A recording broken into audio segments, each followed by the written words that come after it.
Assalamualaikum warahmatullahi wabarakatuh.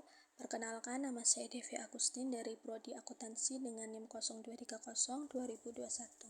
Di sini saya akan menjelaskan materi mata kuliah Ekonomi Makro. Materi yang akan dibahas yang pertama, permintaan uang, penawaran uang, dan penentuan suku bunga. Yang kedua, mekanisme transmisi. Yang ketiga, efek penawaran uang dalam analisis ADAS.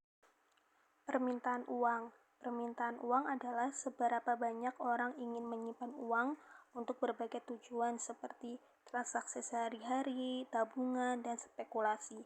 Permintaan uang untuk transaksi dan tabungan dipengaruhi oleh berapa banyak uang yang kita hasilkan, sementara permintaan untuk spekulasi dipengaruhi oleh suku bunga.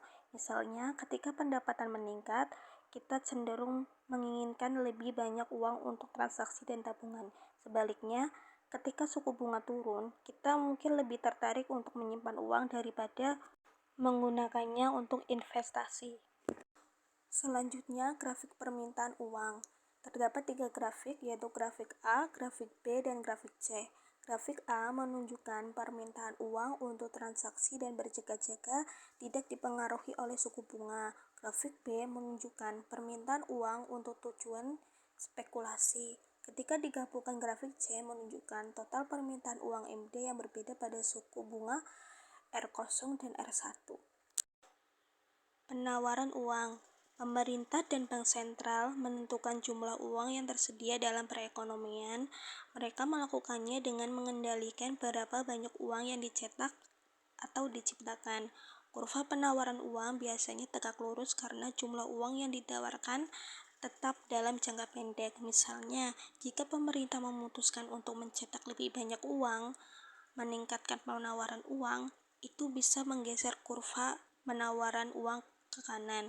Sebaliknya, jika pemerintah mengurangi jumlah uang yang beredar, itu akan menggeser kurva penawaran uang ke kiri.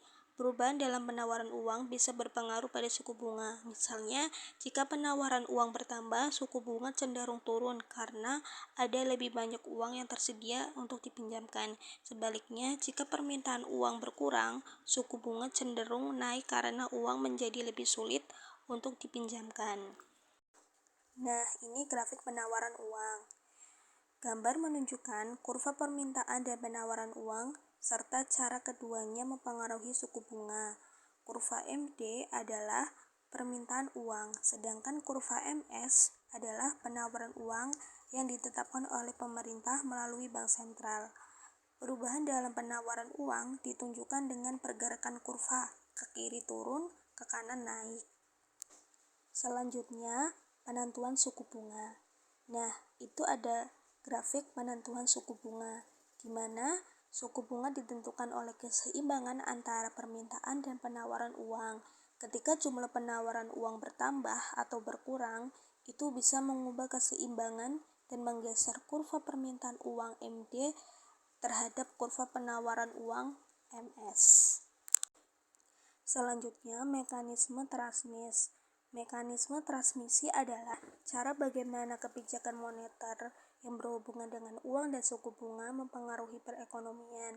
Contohnya, ketika bank sentral menurunkan suku bunga, ini mungkin mendorong orang untuk meminjam lebih banyak uang untuk investasi atau membeli rumah, yang kemudian dapat meningkatkan aktivitas ekonomi secara keseluruhan. Yang terakhir, efek penawaran uang dalam analisis ADAS. Analisis ADAS adalah cara ekonom menyelidiki bagaimana tingkat harga dan produksi di perekonomian dipengaruhi oleh faktor-faktor seperti permintaan dan penawaran uang. Misalnya, jika bank sentral meningkatkan penawaran uang dengan mencetak lebih banyak uang, ini dapat meningkatkan belanja konsumen dan investasi, yang pada gilirannya dapat meningkatkan produksi dan harga barang. Nah, mungkin itu saja yang bisa saya jelaskan terkait materi ekonomi makro ini. Bila ada salah kata, tolong dimaafkan. Sekian dari saya. Wassalamualaikum warahmatullahi wabarakatuh.